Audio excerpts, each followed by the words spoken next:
Good morning. Welcome to the Dunn Wisdom Morning Show. It's your host, Melissa P. Dunn.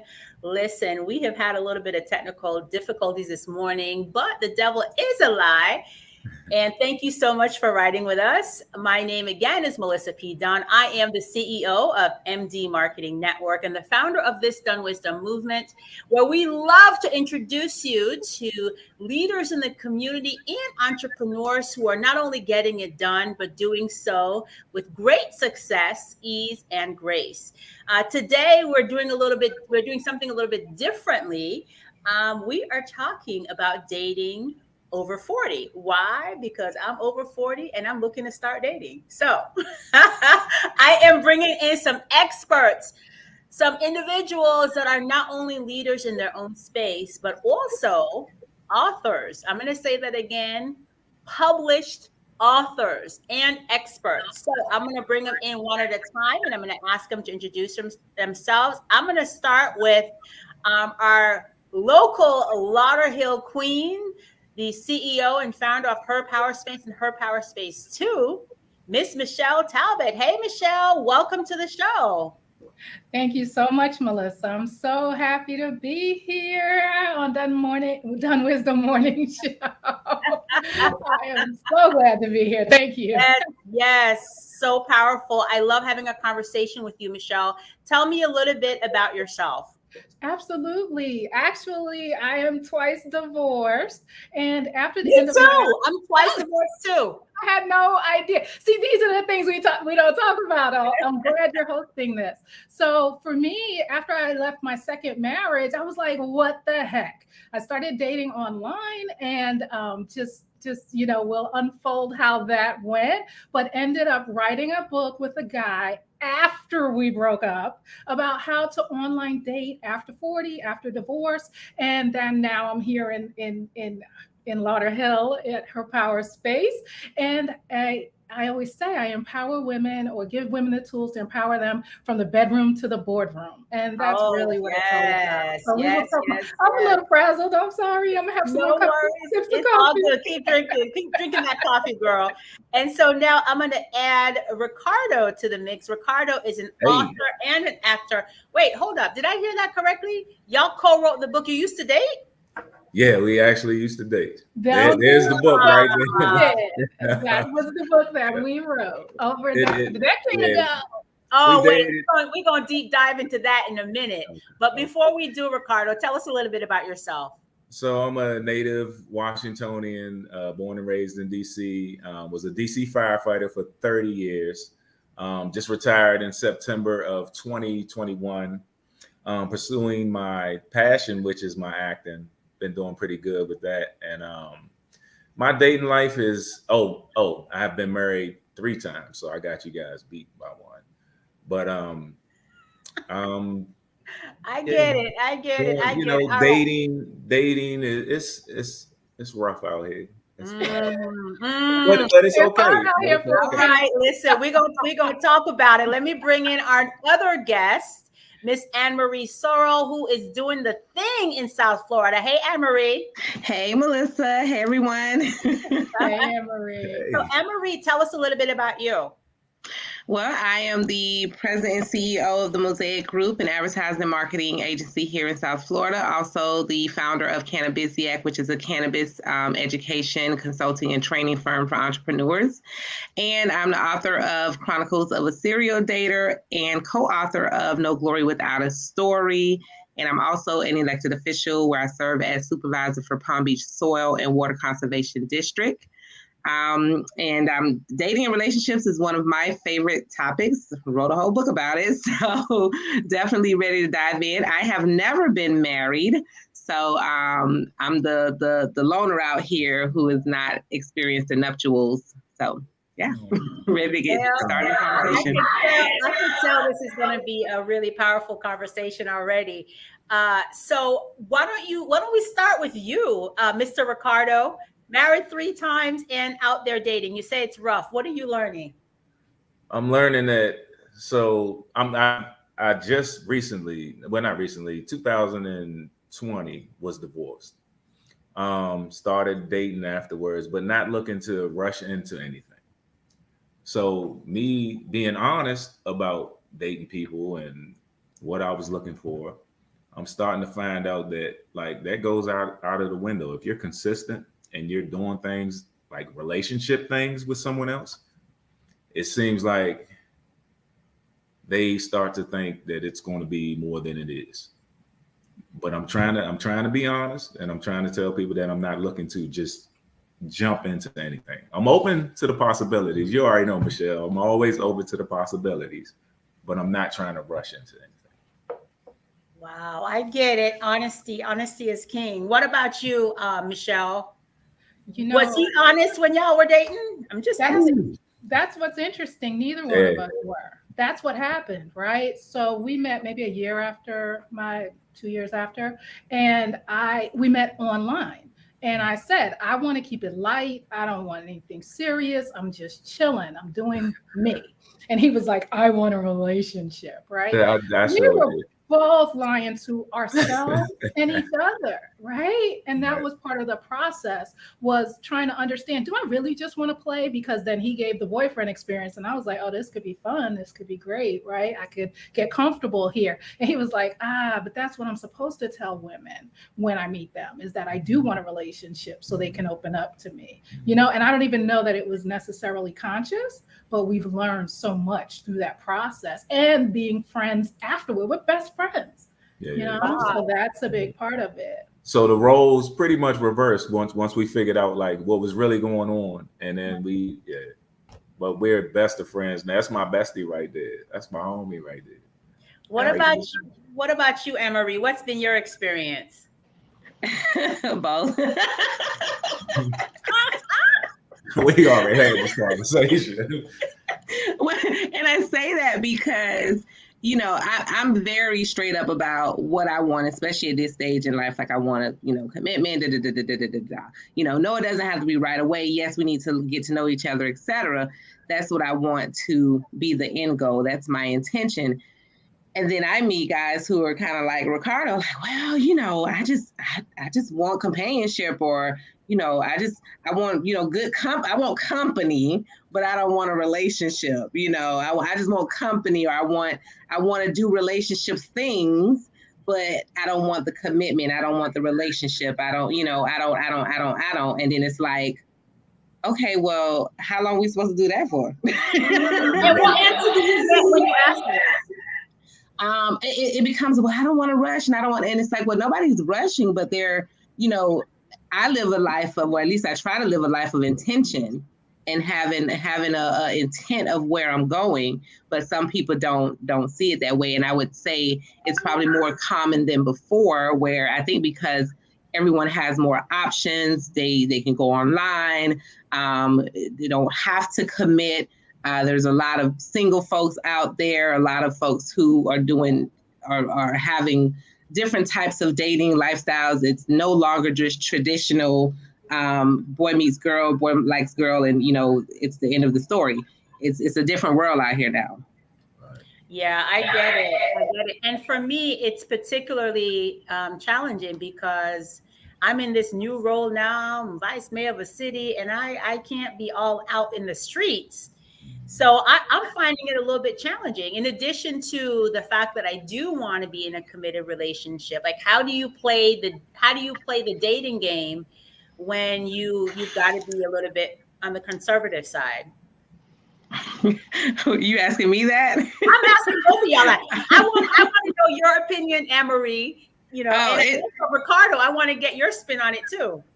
I would say it's very difficult being in the public light and being a public official. I mean, even before I was an elected official, I represent elected officials. I represent companies. So I always had to be very mindful and conscious of, where I show up, how I show up. And so it is complicated. It is like I have to literally vet the guys that I am interested in or that are interested in me.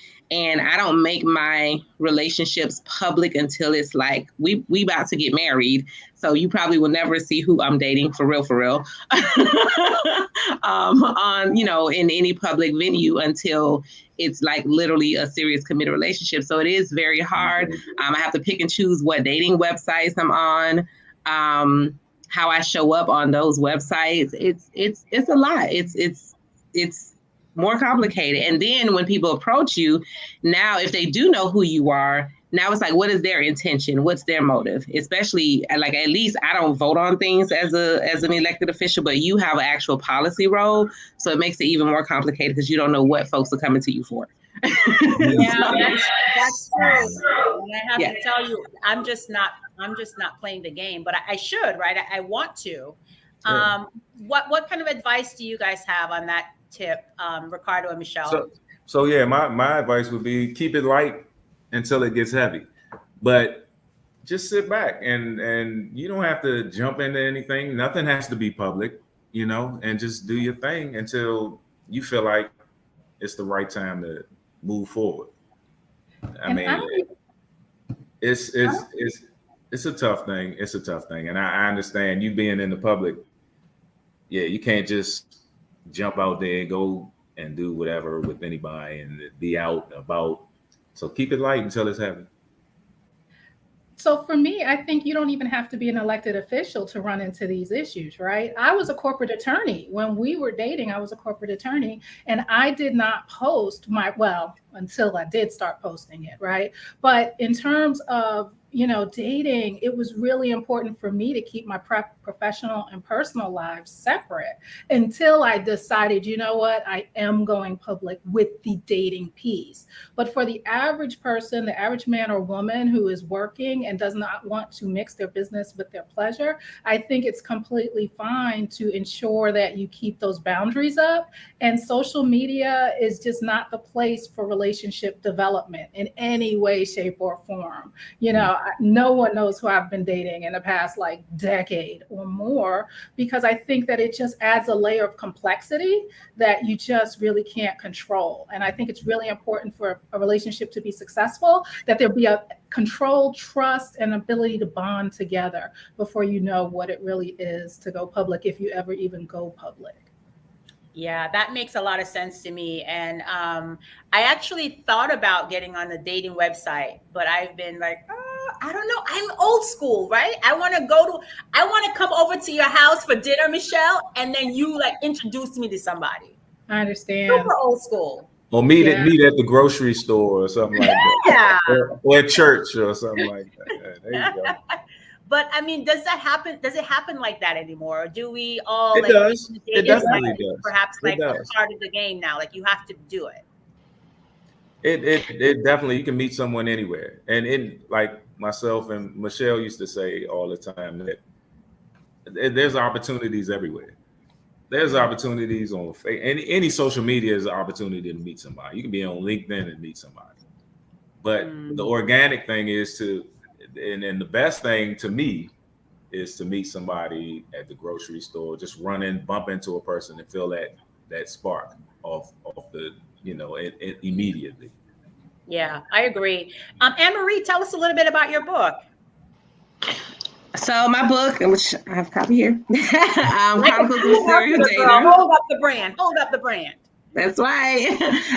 It's the journey through, and it's a personal journey. It's a memoir through the good, bad, funny, and steamy of dating and relationships. There's short stories that I share. Some just, wasn't even a date, wasn't a relationship, just a short encounter that might have just been funny or what just happened. And some, full out relationships where, it ended in, whatever way. But at the end of each short story, there's a lesson for the ladies and a lesson for the fellas. I wanted it to come from a place of being able to empower someone that may have gone through a similar situation, whether it's funny or bad or good. But just what was the lesson learned from it that I felt that I could take away, or that if that guy was sitting right here next to me, that I felt he could take from that situation as well. So you can definitely get it at AnneMarieSorrel.com.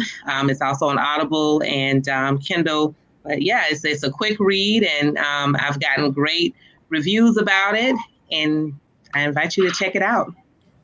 All right. What about you, Michelle and Ricardo? Tell us a little bit about your book. Yeah, it's called Don't Do What We Did, a guide to online dating. And so for us, it was really important to tell that he said, she said side of the story. And it became an Amazon top seller. We didn't even know. Our writing coach like tweeted us and said, oh my God, congratulations. And we were able to take that book and go around the country helping folks understand, when do you introduce people to your children? You know, how do you set up your online dating profile? How do you ensure safety? How do you ensure that you're being honest with each other and to ensure that you achieve the goal that you have set forth? And that was the biggest thing, dating with intention. Right? And being honest with yourself about where you are at whatever point in your journey and what that other person looks like, not just physically, but emotionally. What do you need at this time? Me personally, I'm actually really not dating. I am so in my business right now that when guys try to date me, they get frustrated. And I'm like, why even lead to that frustration? I know right now this is not that season for me. But it can also lead to some dangerous places because you can get really comfortable not having to answer to anybody else. Mm-hmm. Yeah. I definitely know what you mean about that, because I'm not actively dating either and haven't been for a while, but I would like to. I just don't know where to start. How would your book help me with that, Ricardo? Well, a lot of the book is about online dating. So we tell you how to set up your profile, what kind of pictures to put up, safety issues. Like, so a lot of the stuff is making sure you know about the person that you're going to go on a date with. Like when Michelle and I first met, Michelle took a picture of my tags and sent it to your sister, right? Michelle? Yep. Yeah. So like the safety issues and stuff like that. So yeah, that's what we did. Oh, Michelle got gangster with it. She's like, let me. No, she made sure like she was not playing at all. At all. He might be cute, but he can still be crazy. That was it. So yeah, that's what we gave you in the book. A whole lot of safety stuff and advice on how to set up everything, how to set up your profile. Yeah. So, if you're over 40, having children for some people is a reality, right? So how does that play into dating and choosing to go on a website or not go on the website? Like how does that play into it? Oh, I think you can still go on a website. You just don't. No one posts their children. That's a big no. You don't post your kids, and no one's meeting my kids until I'm comfortable and I know that I have to really know that there's nothing going on and nothing could happen to my babies. So I'm not. I wouldn't. The kids, they're separate from the whole dating scene until it's time for them to be brought into the scene. All right. Well, that makes a lot of sense.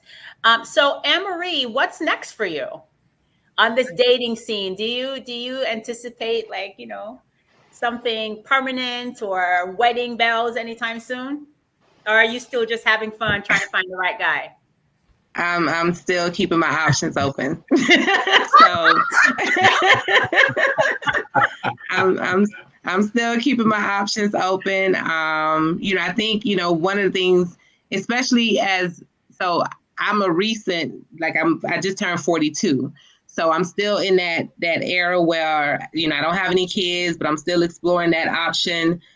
So it's a very tricky space that I'm in. And if there are other women that are, at 40, between 40, 45, or hell, Janet Jackson 50, that, is still exploring that, it becomes a very tricky space because there's at this stage, older men who have been married or who have children, they don't want any more kids. So it's like, okay, do I eliminate that guy at this point? Do I go younger, 30 something who does want kids? So it's a very, very interesting road that I'm at. And I know there's probably other women out there that can relate to this, or even men that can relate to this, where it's like you want to start that family, but you meet people who's kind of been there, done that. And it's like, do you eliminate them because they might be a great person, they might be a great fit, but now you've eliminated them because of the whole wanting to have a family or children situation. So I'm still exploring. So applications are open. I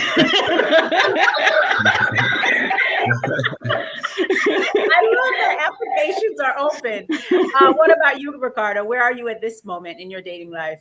Right now, I'm just meeting cool individuals like myself, having great That sounds a little bit conversations. non-committal to me, ladies. What are you thinking? I mean, Still having fun, Michelle. no, but I'm Right. a committed person. When I like somebody and I'm your friend, we are committed. Like we had a conversation earlier that like one of my friends, she like cut it off with me and was like, no, we can't keep doing this, and I can't. And I was hurt a little bit. I was hurt, and so I'm looking for something. I just don't know what it is right now.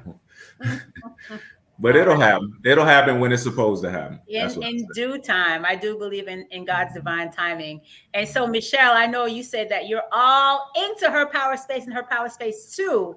Any idea that maybe you might want to get back in the water a little bit? Very casually, like drinks. I'm always down for drinks, right? And that energy exchange. I think it's really about the exchange of energy. And if we can keep that, for me, it's not going to get heavy, but we'll keep it light. I love that. But again, the intention is there, and I'm quite honest about where I'm at. But let's go have drinks. I'm down for that. And the interesting thing is to find men who don't want children has been my challenge for at least the last decade. Yeah, because I tend to, for whatever reason, date younger. I think Ricardo was my last guy older than me. Why did you say that? You said that? Did you say that on Facebook? Michelle. It's true. Yeah, we're both 37. He just turned 37 first. Anyway, but the point is, that's where I find a challenge, because we end up having these great relationships and they're like, but I want kids. So it's really interesting phenomena. Yeah, I guess you got to send them my way, Michelle. There you go. I'll add you to the list, Anne-Marie. And one fact that people don't know, Anne-Marie and I met because I was interviewing her at the book fair at the African American Research Library about her book when it first released years ago. So wow. All comes full circle. Wow. Full circle indeed. And if I'm going to answer that question for myself too, I think I'm keeping my option open. So I've been working really on healing myself and kind of absorbing the lessons learned from my 2 divorces and kind of forgiving the woman that I was who chose those men, great men, but just not faithful and not good for me. So that I can choose from a better space next time. So it's really been an interior journey for me. But I'm when God is ready, I'm ready too. That's it. You're not gonna block the blessing, right? I don't think block the But you know what? My friend tells me that I kind of sort of do block my blessings because I'm so busy in my daily life that if I don't have to be out, I'd rather just be home in my bed. And they're like, oh, you're not going to meet a man sitting up in your house. Well, that is actually not quite necessarily true. That's definitely not true. That's definitely not true. Oh, wait, tell me. I would have to be online. Online. Yeah, that's the thing, though. I don't know. I might have to come ask for support. I might have to get your book to figure out how to do that part because I got on Bumble. Is that a good one? Yeah, Bumble lets the woman make the first move, right? They all have their... Really? I never heard of Bumble. That's why, because he likes to make the first move. But Bumble gives I prefer men to make the first move. So then you don't want to be on Bumble. So that was part of what we did at the time. We would review sites and give people really good options based on what they were interested in. Right. And what was really telling for me was my son was maybe 25, 26, 27 at the time. And he said to me, I'm so sorry. I just looked at the time. I have to be at City Hall. I have to be at City Hall at 10 o'clock. We could talk all day. We can talk all day. We could. So on that note, I'm sorry to interrupt your story, Michelle. No, that's okay. That's fine. So one final word of wisdom. 30 seconds. Anne-Marie, you want to go first? Yeah, I would just say bring your authentic self, and be open to the possibility that tradition. It may not be a traditional relationship or a traditional courtship. So just be open to possibilities and bring your authentic self, bring your truth, stand in your truth, and be intentional, whatever your intention is. All right, fantastic. Michelle? I would say ensure that you are willing to just stay possible, right? Open to possibilities is always going to be the go-to, but know yourself first. Really know yourself and what you really want, and don't block the blessings when they show up. Don't put people in a box. You might be surprised. Mm-hmm. Ricardo? I would say love yourself and do not settle. At the end of the day, don't settle. Oh, I Go for love what you that. want. Mhm. I love it. Thank y'all so much for being my guests, and thanks for riding with me through all of these technical challenges. But it was a great conversation. I really enjoyed it. Thank you. Absolutely. Thank you. Thank you. Great seeing you all. All right. Oh, my pleasure. Thank you guys so much for joining us for this special episode of the Dunn Wisdom Morning Show, where we explored dating over 40. Thank you again, and keep it locked here next week, Wednesday, 9 o'clock. Remember, be kind and loving to yourself. You absolutely deserve it. Be well.